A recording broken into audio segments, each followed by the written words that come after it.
नहीं देखो, सरकार की और मुख्यमंत्री की हिदायत है कि हिमाचल प्रदेश में इलीगल माइनिंग को बर्दाश्त नहीं किया जाएगा। इलीगल माइनिंग हिमाचल प्रदेश के जिस मर्जी कोने में होगी, सब एडमिनिस्ट्रेशन को, चाहे माइनिंग डिपार्टमेंट है, चाहे पुलिस डिपार्टमेंट है, उनको सख्त हिदायत दी गई है कि सख्त से सख्त कार्रवाई की जाए और इलीगल माइनिंग में चाहे किसी भी राजनीतिक दल का, चाहे सत्ता दल का कोई व्यक्ति, उसके खिलाफ कार्रवाई की जाए। हमने हिदायत दी है अभी माइनिंग डिपार्टमेंट को भी, पुलिस को भी। और इस इलीगल माइनिंग के अगेंस्ट जो अभी प्रदेश में एक मुहिम चलाई गई है, जिसमें नूरपुर में भी बहुत सारे इलीगल लोगों को पकड़ा गया, क्योंकि जो पंजाब वाला एरिया, नूरपुर वाला एरिया, वहाँ पे हमारी जो बाउंड्री है वो डिस्प्यूटेड है, पंजाब और हिमाचल की डिस्प्यूटेड है। और उस डिस्प्यूटेड बाउंड्री का फ़ायदा पंजाब के बहुत सारे लोग हिमाचल प्रदेश में वाले एरिया में आकर के पत्थर निकाल लेते हैं और फिर उधर को मूव कर जाते हैं। और कई बार ये भी हुआ है कि हिमाचल वालों ने पंजाब में जाकर के उनको पकड़ा है और फिर उनको कोर्ट से छूट मिल गई कि हिमाचल की बाउंड्री में नहीं है। हमने कहा है डिस्ट्रिक्ट एडमिनिस्ट्रेशन को, डीसी को, कि भाई इसकी बाउंड्री को डिमार्केशन, हिमाचल पंजाब की जो डिस्प्यूटेड बाउंड्री है उसको डिमार्केशन की जाए, क्योंकि वो नाले में है और उसमें इलीगल माइनिंग बहुत होती है। तो इलीगल माइनिंग के खिलाफ कार्रवाई हो रही है, चाहे वो सिरमौर ज़िला है, चाहे सोलन ज़िला है, चाहे ऊना ज़िला है, चाहे नूरपुर ज़िला है। और अब तो बारिश का महीना है, क्योंकि हम जो है माइनिंग जो है वो 2 महीने जुलाई और अगस्त में माइनिंग बंद कर जाती है। पूरे हिमाचल प्रदेश की जो माइंस हैं वो बंद है। ये बात ठीक है कि ट्रांसपोर्टेशन, जिनके पास स्टॉक पड़ा है उनको ट्रांसपोर्टेशन तो मटेरियल की अलाउ की जाए, अदरवाइज माइनिंग जो है बैन है। सितंबर के महीने में जाकर के जो है अब माइनिंग खुलेगी, मगर इलीगल माइनिंग में जो है कोई कॉम्प्रोमाइज़ नहीं होगा। मेरे पास अभी एग्जैक्ट आंकड़े नहीं है, मगर पिछले 3 सालों में अगर आप देखेंगे कि हर साल हमने जो माइनिंग, जो इलीगल माइनिंग करने वालों के चालान करके, उनकी गाड़ी कॉन्फिस्केट करके जो पैसा अर्जित किया है, वो हर साल जो है इंक्रीज़ हुआ है। और जो भी cases in terms of tractors है, इन टर्म्स ऑफ टिपर्स है, या in terms of L&T JCB है, वो आंकड़ा जो है वो बड़ा है निश्चित रूप में। तो मैं एक बात भी कहना चाहूँगा कि भाई ऐसा नहीं कि 100% हम, कोई भी सरकार 100% इलीगल माइनिंग को नहीं रोक सकती है। कुछ लोग जो है जेन्युइन यूज़ के लिए, जैसे ट्रैक्टर में घर बना रहे हैं, कोई अपना प्राइवेट काम कर रहे हैं, तो छोटा मोटा वो निकाल लेते हैं, उसमें हम थोड़ा बहुत कॉम्प्रोमाइज़ कर लेते हैं। अदरवाइज लार्ज स्केल पे, बड़े स्केल पे इलीगल माइनिंग को इस स्टेट में बर्दाश्त नहीं किया जाएगा। जैसे बरसात हो रही है, क्या बरसात को सख्ती से किया जाएगा कि इम्प्लीमेंट किया नहीं, जाएगा? निश्चित रूप में माइनिंग इस वक्त बंद है, कम्प्लीटली बैन जो माइनिंग है, माइनिंग पे बैन है। माइन के अंदर, माइनिंग एरिया के अंदर इलीगल माइनिंग, या जो लीगल माइनिंग लोग कर रहे हैं जिनके पास लीज है, उनकी भी माइनिंग इस वक्त बंद है। अब वो 1 सितंबर के बाद जो है खुलेगी। और जो ये इलीगल माइनिंग करते हैं, जिनके पास लीगल माइन लीजेस हैं, वो इलीगल माइनिंग नहीं करते। इलीगल माइनिंग वो करते हैं जिनके पास, जो प्रोफेशनल लोग हैं, जो धंधा करते हैं और इलीगली उसको ट्रांसपोर्ट करने का काम करते। तो हमने जितने भी डिपार्टमेंट्स हैं, चाहे फॉरेस्ट डिपार्टमेंट है, रेवेन्यू डिपार्टमेंट है, पुलिस है, माइनिंग डिपार्टमेंट है, कोई पीडब्ल्यूडी डिपार्टमेंट है, आईपीएच है। और ये सबसे बड़ी बात है कि जिसके एरिया में इलीगल माइनिंग होती है, उस डिपार्टमेंट की भी जिम्मेवारी है। सबसे पहली जिम्मेवारी उस डिपार्टमेंट, अगर फॉरेस्ट एरिया में माइनिंग हो रही है तो फॉरेस्ट डिपार्टमेंट की जिम्मेवारी उसको रोकने को। अगर सड़क के किनारे हो रही है और पीडब्ल्यूडी की रोड के किनारे हो रही है, तो सबसे बड़ी रिस्पॉन्सिबिलिटी तो पीडब्ल्यूडी डिपार्टमेंट की है, वो इलीगल माइनिंग को रोक के रिपोर्ट करे। तो निश्चित रूप पे हमने 22 डिपार्टमेंट्स को अख्तियार दिया है कि इलीगल माइनिंग को रोकने के लिए, और हिमाचल प्रदेश में सख्ती से इलीगल माइनिंग को रोकने के लिए कार्रवाई हो रही है। सर, बलगढ़ पार्क की बात की जाए और ग्राउंड ब्रेकिंग की भी बात की जा रही है, तो क्या वास्तु स्थिति है और क्या इसमें रहने वाला है? नहीं देखो, बल ड्रग पार्क का काम बहुत तेजी से चल रहा है। हमने जो लैंड डेवलपमेंट के टेंडर्स हैं वो कर दिए हैं, कॉन्ट्रैक्टर काम कर रहा है। राउंड अबाउट अभी लैंड डेवलपमेंट का वर्क है, लैंड डेवलपमेंट है, ब्रिजेस है, ड्रेनेज सिस्टम है, वो राउंड अबाउट 225 करोड़ रुपए का टेंडर किया, वो कर दिया गया है। लैंड डेवलपमेंट का अभी तो कोई राउंड अबाउट 15% काम हुआ है, 15 to 20% काम हुआ है। और कुछ एरिया में जो ट्री फेलिंग है, पेड़ों को काटने की अनुमति फॉरेस्ट वन विभाग से है, उसकी रफ्तार धीमी है। और हमने बार बार फॉरेस्ट डिपार्टमेंट को कहा है कि इसमें तेज़ी लाए, ताकि हमारा बर्ड ड्रग पार्ट की जो इम्प्लीमेंटेशन है और स्टार्ट है वो टाइम के ऊपर हो सके। निश्चित रूप से थोड़ी देरी हो रही है, इसमें हम तेज़ी ला रहे हैं। और हमने अभी जो टेंडर्स किए थे, STP ZLD, zero liquid discharge का ट्रीटमेंट प्लांट है, उसके टेंडर किए थे, बॉयलर के टेंडर किए थे, मगर किन्हीं कारण जो है बॉयलर वाले में जो है वो सिंगल टेंडर था, और ZLD वाले में जो है वो दो आए थे, मगर वो पैमाना और पैरामीटर्स पे नहीं हो पाए हैं, तो उसमें हमको थोड़ी सी मॉडिफिकेशन करनी पड़ी है।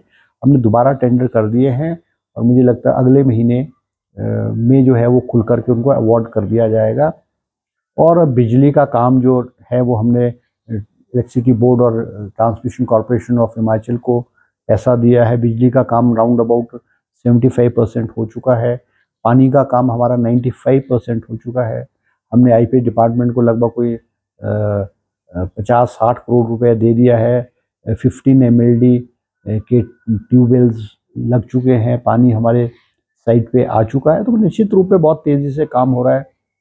जो बल्ड रको रोड आएगी उसके लिए हमने PWD को पैसा दिया हुआ है, 1.5 साल से दिया हुआ है, क्योंकि लैंड एक्विजिशन होनी है, क्योंकि वो डबल लेन रोड बननी है। तो लैंड एक्विजिशन का भी मुझे लेटेस्ट नहीं पता है, मैं भी ऊना जाऊंगा, तो वो भी हमको उम्मीद है कि फटाफट उसको हो करके हमारी उम्मीद है कि इस साल के आखिर तक जो है हम बल्ड रक पार्क को फंक्शनल कर देंगे।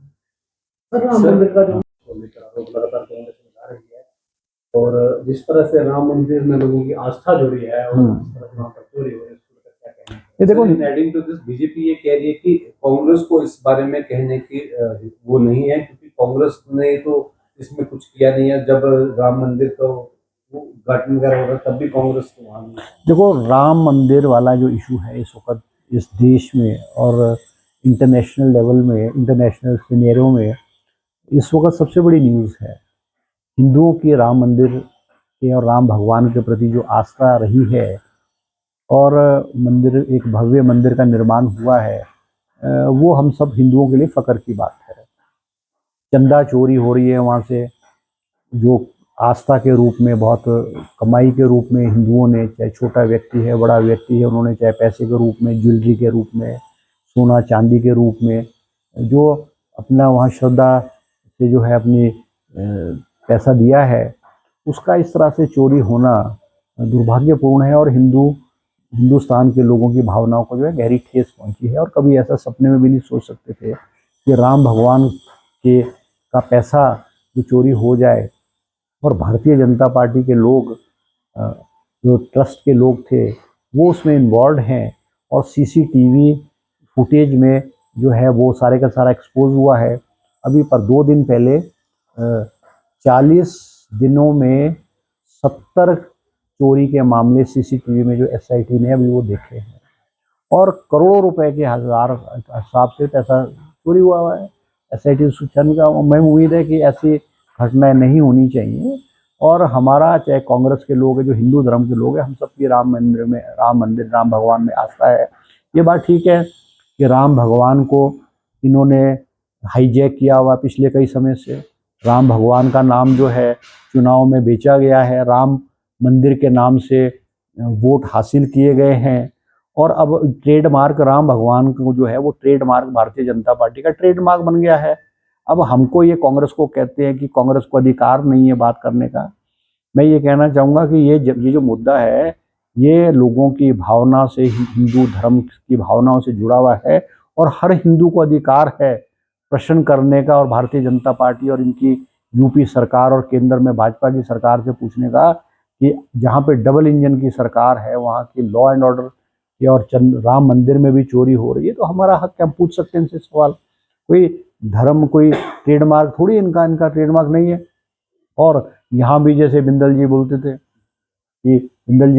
जयराम जी बोलते थे जी, इनको अधिकार नहीं है प्रश्न पूछने का राम भगवान के बारे में। तो क्या इन्होंने जो है, इन्होंने क्या वो कॉपीराइट ले लिया है राम भगवान का, कि राम भगवान के बारे में यही चर्चा कर सकते हैं, भगवान राम मंदिर के बारे में यही प्रश्न पूछ सकते हैं? तो ये बहुत दुर्भाग्यपूर्ण है। और सबसे बड़ी बात है कि आज इस देश में जो ज्वलंत मुद्दे हैं, महंगाई का मुद्दा है, भ्रष्टाचार का मुद्दा है, आज नौजवानों की नौकरियों का मुद्दा है, इन सारे मुद्दों से भटक करके जो है भारतीय जनता पार्टी ने लोगों के बीच में धर्म की राजनीति, क्षेत्र की राजनीति और इस प्रकार की राजनीति को लोगों के बीच में लाने की कोशिश, ध्यान भटकाने की कोशिश की। दुर्भाग्यपूर्ण है।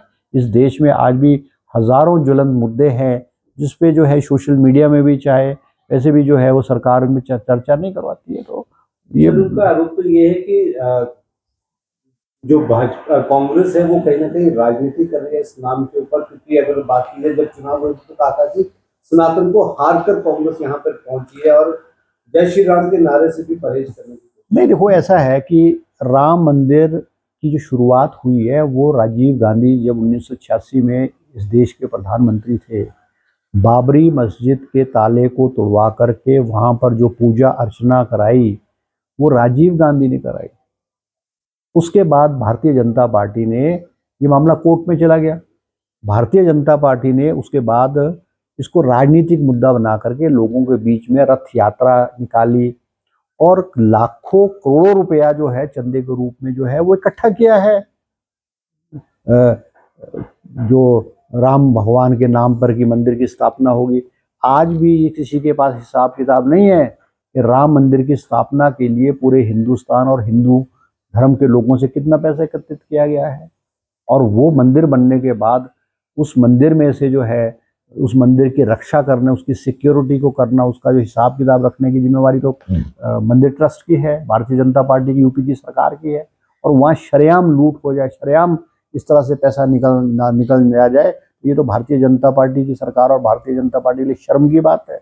उनको चुल्लू भर पानी में डूब करके मरना चाहिए कि राम के नाम का पैसा जो एकत्रित हुआ है उसको भी इस तरह से लूटपाट की जा रही है, डकैती की जा रही है। तो इससे दुर्भाग्यपूर्ण बात नहीं है। और हिंदू धर्म के लिए भी जो है ये एक बहुत शर्म की बात है कि हमारे इस देश में और प्रदेश में, यूपी जैसे स्टेट में इस तरह की घटनाएं हो रही हैं।